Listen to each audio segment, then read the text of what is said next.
ایک بوڑھے باپ نے اپنے بچے سے پوچھا کہ بیٹا یہ دیوار پہ کیا بیٹھا ہوا ہے؟ تو بیٹے نے کہا کوا. کیا کہا؟ کوا. بوڑھے نے پھر پوچھا. آج کی جو ینگ جنریشن ہے نا, وہ اپنے باپ کی زیادہ سوالات برداشت, بولو نا, وہ خدا کی قسم سارا دن موٹیویشنل اسپیکر کو سنتی رہے گی نا, پھر بھی اپنے باپ کی بات اس کو برداشت نہیں ہوگی. دم ہی نہیں ہے اس میں, معاشرے کی اصلاح ہے ہی نہیں. تو اس بوڑھے نے کہا کہ بیٹا یہ کیا ہے, یہ کیا ہے؟ تو بیٹے نے کیا جواب دیا؟ کوا. دوبارہ اس نے پوچھا بیٹا یہ کیا ہے؟ بیٹے نے کیا کہا؟ کوا. تیسری دفعہ پوچھا تو کوئی بہت ہی شریف خاندان کا بیٹا تھا, تو تیسری دفعہ میں سوال برداشت کر گیا. ورنہ آج نوجوان کے پاس بوڑھے باپ اور بوڑھی ماں کو برداشت کرنے کا حوصلہ نہیں ہے. 2-3 سوالات پر ہی آگ بگولا ہو جاتے ہیں. وہ مجھ سے کہتے ہیں میرے ابا ایسے, میرے پاپا ویسے. او بھائی, اگر تیرے ابا اچھے ہوتے تو اچھا تو دوست بھی ہو تو اس کے ساتھ اچھا سلوک کرنا چاہیے نا. ابا اما تو خراب ہوں, پھر اچھا سلوک کرنے کا حکم, اس لیے کہ ان کے احسانات ان کی برائیوں سے بولو زیادہ ہیں. جو احسان انہوں نے کر دیا وہ ایسا آپ پر احسان کر دیا ہے کہ اب اس کا بدلہ قیامت تک آپ نہیں چکا سکتے.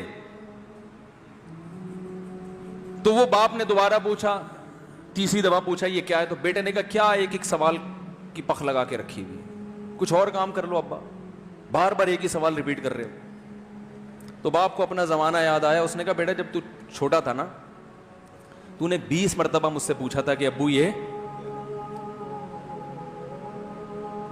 20 مرتبہ پوچھا تھا, اور میں ایک دفعہ بھی میں نے جھنجھلا کے جواب بولو نہیں دیا تھا.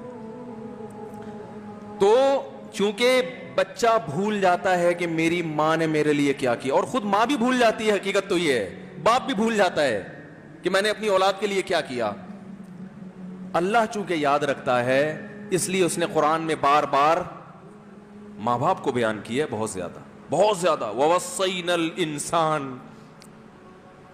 فرمایا آرڈر نہیں دے رہا, حکم نہیں دے رہا, وصیت کر رہا ہوں. جیسے کوئی مرتے ہوئے دنیا سے جاتا ہے نا, ایسے وصیت کر رہا ہوں, حکم نہیں, وصیت. حکم سے بڑھ کر چیز ہے کہ ان کو نہیں بھولنا ہے, تم نے ان کو نہیں بھولنا ہے.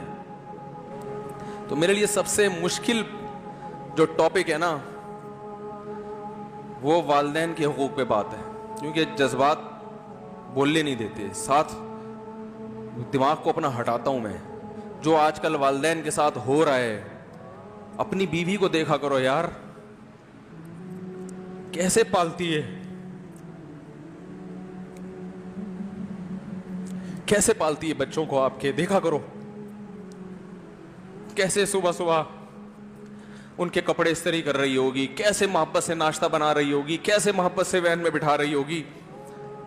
عورت کسی کے لیے بھی منافقت رکھ سکتی ہے, کسی سے بھی دشمنی رکھ سکتی ہے. اولاد کے لیے ماں سے بڑا تحفہ بولو, اولاد کے ساتھ کبھی بھی برا نہیں سوچتی ہو. ایسا اللہ نے اس پر احسان کیا, آج وہ برداشت نہیں ہو رہی. کمبخت مرنے کے بعد غسل نہیں دے رہے ہوتے اس کو. باپ مر گیا فوراً عیدی سینٹر غسل کے لیے, ماں مر گئی عیدی سینٹر. او بھائی اب تو آخری سفر ہے, بیٹی کو چاہیے ماں کو گود میں بٹھا کے غسل دے, فخر کرے, اس کی باڈی پہ ہاتھ نہیں لگا رہے, مر گئی ہے.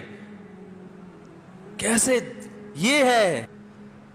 تو اللہ کے ہاں میرے بھائی تمہاری دولت کی کوئی ویلیو بولو نہیں ہے. تم کتنے بڑے سائنٹسٹ بن جاؤ, پہلے انسان بنو. انسان کچھ دنیا سلوٹ کرے گی مرنے کے بعد, خدا نہیں مانے گا.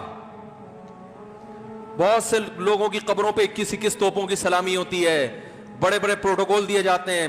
آخرت میں پتا چلے گا کہ کتنی توپوں کی سلامی کا مستحق تھا, کتنی توپوں کی سلامی کا حقدار تھے, آخرت میں پتا چلے گا.